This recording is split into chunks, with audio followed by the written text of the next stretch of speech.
Hello everybody, I welcome all of you to this last lecture of this unit. In this unit, we have seen working principle of oscilloscope, different parts inside the CRO. Then we have seen dual trace oscilloscope, and in this lecture probably we will complete this unit. Okay. So I think you have studied well. You have seen my previous lecture regarding dual trace oscilloscope. Okay. So if you see that dual trace oscilloscope, the working of that dual trace oscilloscope is, I think I have explained clearly. Okay. But in this lecture we have to study dual beam oscilloscope. So we were talking about dual trace oscilloscope.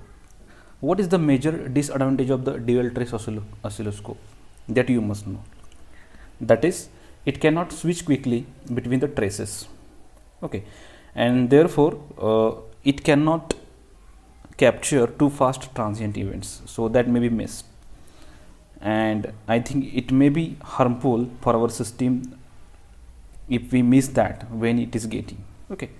So in order to avoid these problems, we have to use dual beam oscilloscope. Okay. So the drawback was in dual trace, only one gun was used. Here we are using the 2 electron guns. Okay. So this is the advantage of a dual trace oscilloscope. Now if you see the dual beam oscilloscope. Now if you see the dual beam oscilloscope, it has 2 separate electron guns which generate 2 separate beams. Okay. So if you see here, these are the 2 separate we can say vertical plates, and these are the horizontal deflection plates. Okay. So these are 2 different plates and having 2 different guns. Okay. So each electron beam has its own vertical deflection plates and common set of horizontal deflection plates that I have explained earlier. Due to this common horizontal deflection plates, it is having only one time base, means it is having common time base. So that's why if you see the CROs that are used in our labs, so time per division knob is common for 2 signals. Okay, but voltage per division knob is separate for 2 separate signals or 2 separate channels, we can see. I hope you have seen that. Okay. So let's see the operation of this. This is the block diagram of a dual beam oscilloscope. So in dual beam CRO, there are 2 separate vertical input channels named as channel A, channel B. Okay, and they are having separate attenuator and preamplifier set or stages. Okay. Now due to this arrangement, it is possible to control the amplitude of each input independently because it is having 2 different attenuators and preamplifier sets. It has one horizontal deflection plate. Okay, so sweep for both the signal are same. So this indicates that it is having common base as discussed earlier. Okay, and now one thing you have to keep in mind is that only one sweep can be synchronized at a time, and also both the signals should have same frequency or the frequency should be related harmonically, we can say, to obtain beams on a CRO. So the frequency must be same. Okay, and if you see the sweep generator, that can be triggered by channel A, channel B, external trigger or line frequency, as this is similar to the triggering is similar to, we can say, dual trace oscilloscope. Okay, so I think we have studied in deep that dual trace oscilloscope and working of that, so that's why I'm not going to give much time to this dual beam. The difference is that it is having we can say 2 vertical deflection plates, different vertical deflection plates having different guns. Okay, so this is the basic working principle of dual beam oscilloscope. Okay, so just revise this.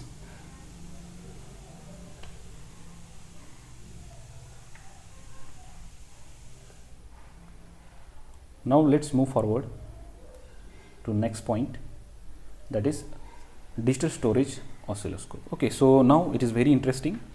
I think the conventional CRO you have seen, and if you have not seen this DSO, which is called as digital storage oscilloscope, please use that. It is having very flexibility. It is having very important features. Okay, so nowadays in industry as well, this digital storage oscilloscope is used for many applications. Okay, so if you see different we can say medical applications, then if you see different aeroplanes and different, we can say, different fields, their digital storage oscilloscope is used. So if you take a ship and radar and all other applications, if you see the if you want to analyze different signals, then this digital storage oscilloscope is used, because it is having much flexibility, much options, much buttons for the operations and analysis of your signal. Okay, so why it is called as digital storage oscilloscope? Because it is able to store, or we can say hold, the signal, and it can measure different, we can say, values like RMS values, then peak values, peak to peak values, duty cycles, and it can calculate different values. Okay, so you can measure frequency, time period, time interval between two signals, then phase for periodic as well as non-periodic signals you can measure, and you can also, it can display the calculated values like RMS value, peak value, peak to peak value. So there is no need to do any mathematics. Okay, just you can use some different pointers, and you have to just adjust that to vertical or horizontal lines, and it will show all the calculations on the screen itself. So it is doing calculation, it is storing the signal, so that's why it is very easy to use, and it will give you, we can say, much flexibility, and we can use this DSO for different application due to its these features. Okay, so this is the most important part in the industry now, or in education also, while analyzing different circuits. Okay, now let's see the block diagram of this digital storage oscilloscope. Okay, so one thing I want to tell you that there are some analog storage oscilloscope as well. Okay, but we are not going to study that. We have to study directly digital storage oscilloscope. So if you want to study that analog, then you can refer books and you can refer internet for that analog storage oscilloscope as well. Okay, now let us study this one by one. So the signal is to be stored here in this DSO, and then it is stored in obviously it will be a digital memory. Okay, and additional circuitry is required to digital and store the signal into the memory. Okay, and the stored signal can be displayed by using conventional oscilloscope tube. See here, the whatever the tube, that is conventional. Okay, so this if you see this vertical amplifier, horizontal amplifier, this part is similar that we have seen earlier. Only one thing added is that it is storing the signal, so that's why it is called as a digital storage oscilloscope. So it will require sampling of the signal, and it will store the signal in the memory. Okay, now let's see its operation. So if you see here, input signal is applied to the input amplifier and attenuator.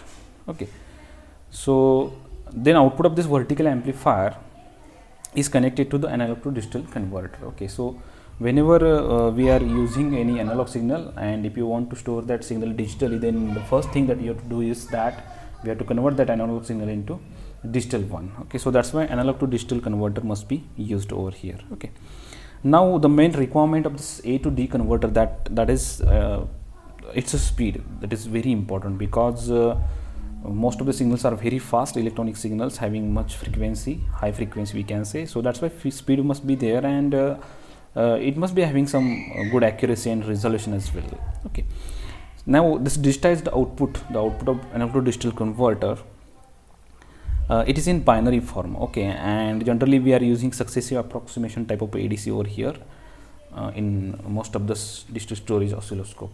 Okay, and whatever the output that is given by this A to D converter, it may be 10-bit or 12-bit, and as per that 10-bit, 12-bit, its resolution will change. Okay, if a 12-bit converter is used over here, the accuracy will be about 0.1% and the resolution will be about 0.025%. Okay, so while if you are using 10-bit ADC, then resolution will be about 0.1%. Okay, so based upon this number of outputs. If you are having high number of outputs, if you increase number of outputs, then the resolution will be high and the quality of the signal will be high. Okay, but again the cost will increase and all other things will be increased, complexity will increase and all other things. Okay, now the sample and hold circuit is used because whenever we are converting this analog to digital converter, we require the sample and hold circuit, and thus rate of the sampling rate, we can say it must be, we can say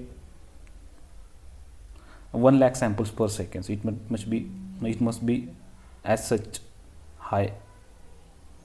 Okay, so for such high sampling rates, a fast conversion A to D converter is required, and if you see another successive approximation is also used, but if you require higher speed than that, then flash type of A to D converters may be used. Okay, now here if you see that signal is stored in a memory. Okay, so this is data in and this is data out. So to store the memory signal in the memory and to take the signal from memory, you require read write signals. Okay, so address lines will be required, means data lines and address lines will be required.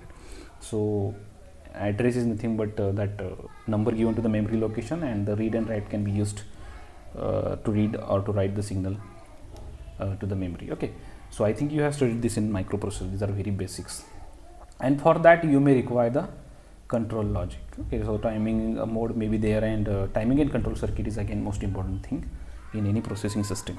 Okay, so this is all about the this above part. Okay, now if you see different types of digital storage oscilloscope, they are having one important feature which is called as pre-triggered view. Okay, so this indicates that the event that occurred before the trigger input signal was applied and are displayed. Okay, so this mode is useful when failure occurs. Okay, so pre-trigger means what? It is showing you the signal. Okay, so whenever there is a failure, okay, so pre-triggered signal will be shown. Trigger means what? You have to apply trigger, then only it will we can say show you the signal. Okay, as per your time. Okay, now if you see the modes of operations, there are 3 modes. One is called as roll mode, another is called as store mode, and third is called as a hold or a save mode. Now if you see the roll mode, okay, so this mode is used to observe the fast varying signals. Okay, means suppose there are very fast signals and you are not able to see that signals on normal CRO, and if you are using DSO, then if you press the roll mode, you can see the fast varying signals. In this mode, the signal is not triggered at all. Okay, see here, the triggering is of course required for signal to store here, but we can say that in this mode the trigger signal is not triggered because it is very fast. So the fast changing signal is displayed on the screen, and it looks like it is changing slowly. Okay, means fast varying signal is displaying as a slow signal, in other words we can say, and the stored signal is rolled across the screen from right to left. So whatever the signal will be there, it will be rolled from right to left, and this gives you a behavior of a very slow moving signal.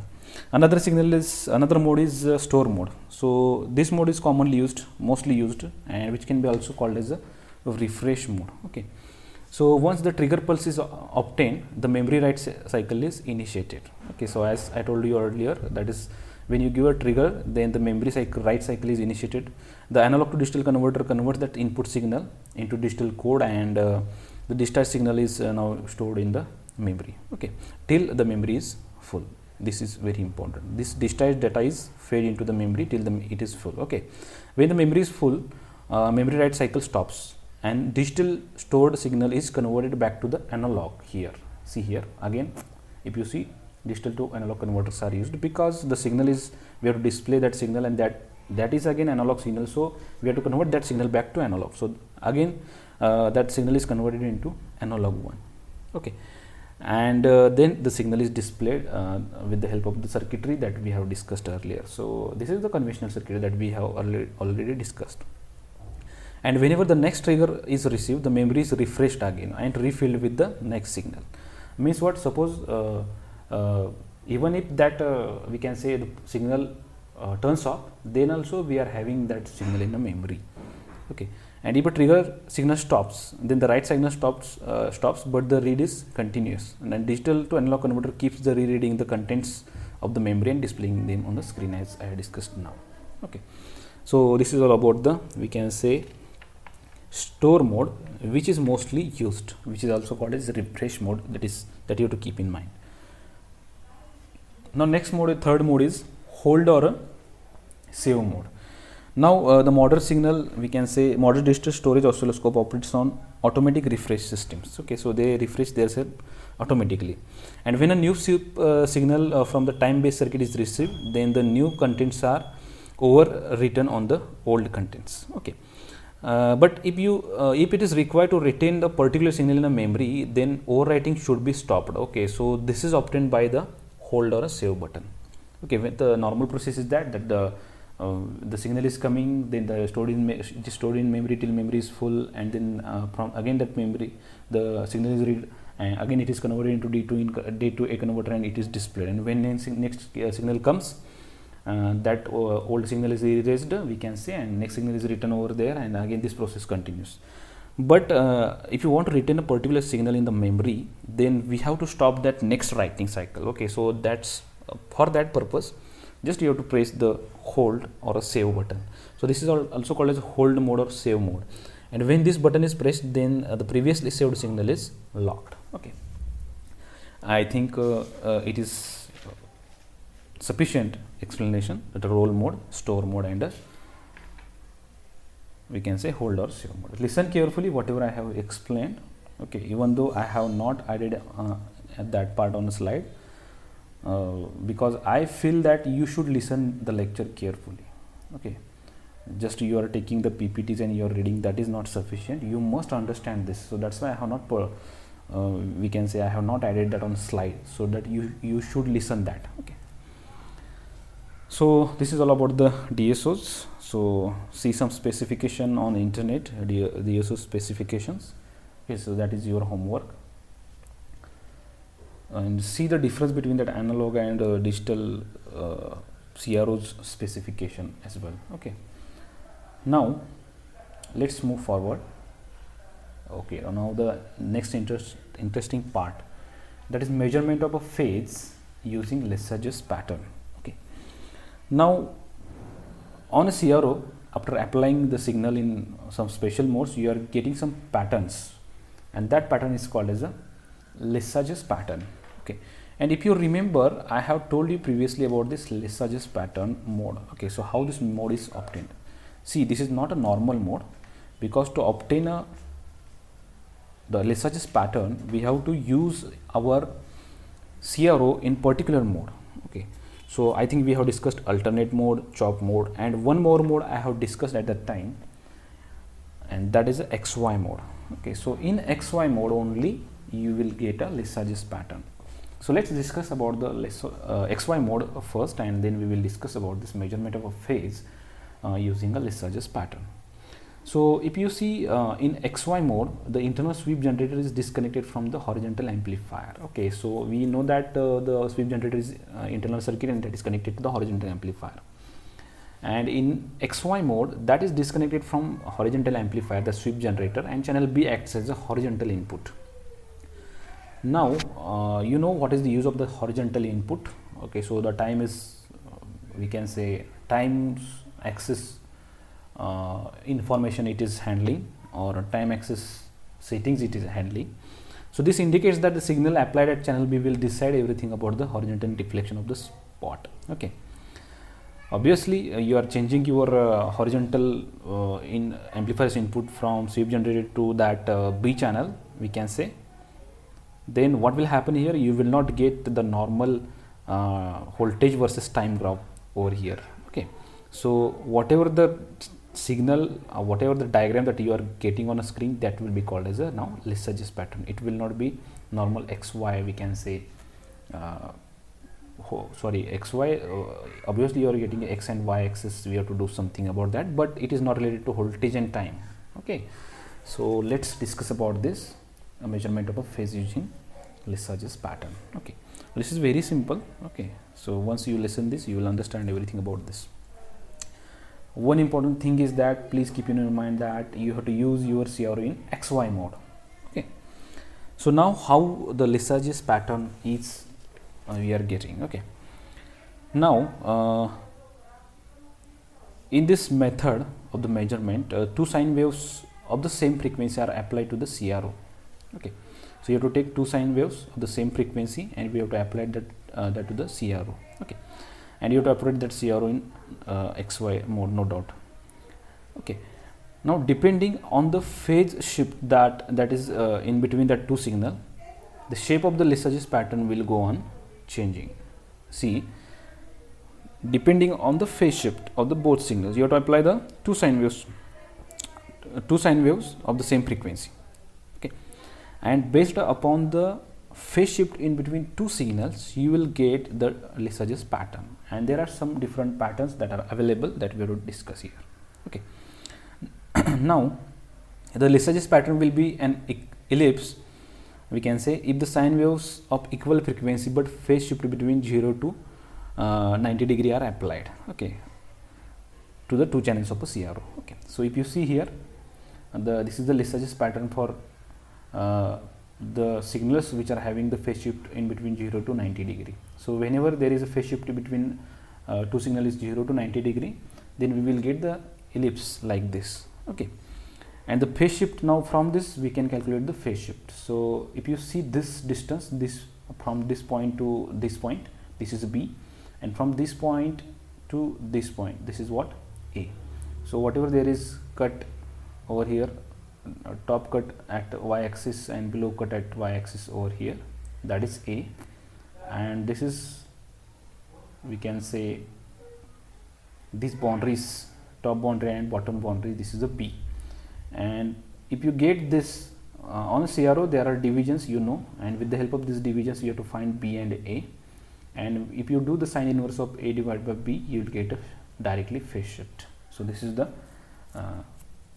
we can say method for the phase shift in between 0 to 90 degree. Okay, so what we have to do is that you have to just apply the signals which are having same frequency to two channels. Again I am repeating, sine waves which are having two frequencies and different phase shift suppose, and if you apply to these two channels and if you operate the CRO in XY mode, then you will get the ellipse. If you get the ellipse, then the phase shift is between 0 to 90 degree, and that will be calculated with the help of this formula. So this theta is nothing but a phase shift. Okay, I think you got this. Next is suppose the phase difference is in between 90 to 180 degree, then you will again get a ellipse like this. It will appears like this, and here the formula, just there is small modification, that is theta is equal to 180 degree minus sine inverse A by B. Okay, so this will be calculated like this. Okay, so this is again B and this is again A. Okay, so this is X axis and this is a Y axis. Next, now suppose if the two sine waves are of same frequency and are in phase, suppose, okay, then the Lissajous pattern will be diagonal line making an angle of a 45 degree with the X axis like this. Suppose you get the straight line like this, which is making an angle of a 45 degree with the X axis, then the Lissajous pattern will be like this. Okay, so and then the phase shift will be 0 degree, means the same signal having 0 phase shift or in phase, we can say. Now suppose if the phase angle or phase shift is exactly 90 degree, okay, and obviously it will be identical amplitude and sine waves, the Lissajous pattern will be circle. Suppose if you are getting a circle on a screen, then there will be a phase shift of a 90 degree, and suppose if there is a phase shift of a 180 degree, then you will get the diagram like this. Okay, so it will make an angle to this side 45 degree, or we can say we can get the straight line at an angle of 135 degree. So this will be maybe 135 degree. Okay, or from to this side it is 45 degree. Okay, I think you got this. Is very simple. Just try when you join the college. Okay, now the last point from this unit is measurement of a frequency using Lissajous pattern. Now, apart from the phase measurement, Lissajous pattern can be used for the measurement of unknown frequency. Okay. Now, initially the unknown frequency signal is connected to the vertical deflection plates of the CRO. See the procedure. Initially, whatever the unknown frequency signal, that is connected to the vertical deflection plates of the CRO.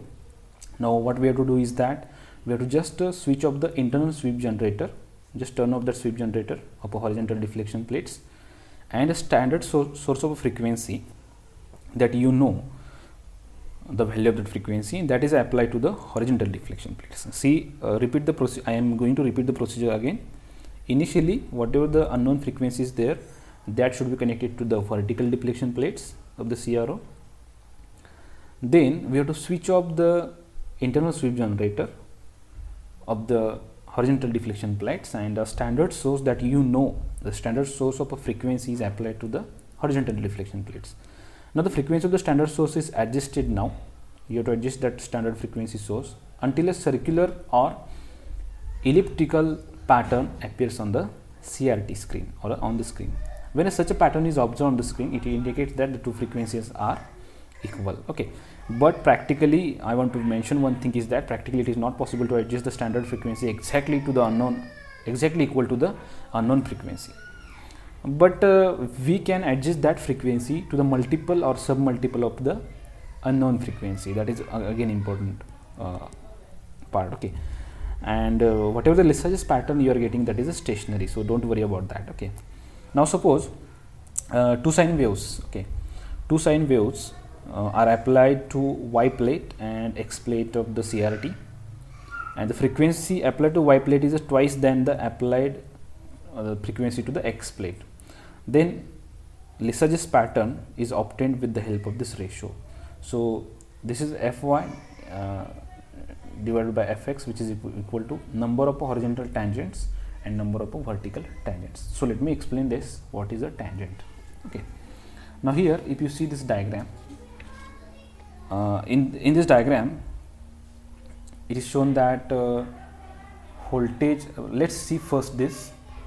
Okay, so voltage applied to the X plate, we can say voltage applied to the X plate, and it is having a frequency of f, suppose.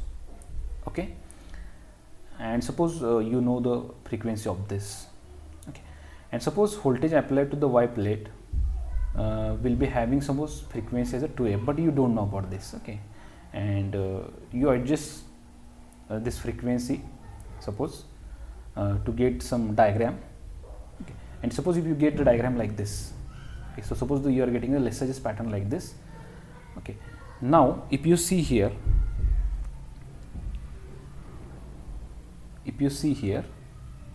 as per this frequency, as per this here, equation, that is number of horizontal tangents divided by number of vertical tangents.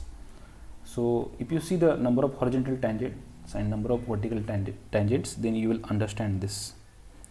Okay, now suppose if you see the Lissajous pattern for the ratio 3:1, then if you see, you will get here 3 horizontal tangents and this is only 1 vertical tangent. Okay, now suppose the frequency is in multiple of 4:1, means standard is 1 and unknown is 4, like this. Okay, then you will get 4 horizontal tangents and 1 vertical tangents like this on a screen. Okay, so with the help of that multiple, if you know what is the value of 1, then you can calculate 4. Okay, suppose the value of 1 is 50, our standard source is 50, and you are getting a diagram like this, then obviously the unknown frequency will be 50 into 4, that is 200 Hz. Okay, I think you got this. Similarly, suppose you are getting pattern like this and the 1 is suppose 100, okay, that you have set, then you are getting, suppose you are getting pattern like this, then unknown will be 100 into 3, that is 300 Hz. Okay, so this is based upon the standard frequency that you are using. Okay, so I think you got this, and how to measure the voltage and frequency, that is demonstrated on the video that I have shared, I think. So measurement of a frequency, measurement of a phase, measurement of a voltage, measurement of a frequency using time base and their divisions. I think all these things, the basic things which requires, are covered now. Okay, and this much is sufficient, I think. Okay, and I declare here as this unit is completed. So in next lecture we will start new unit. Okay, thank you very much.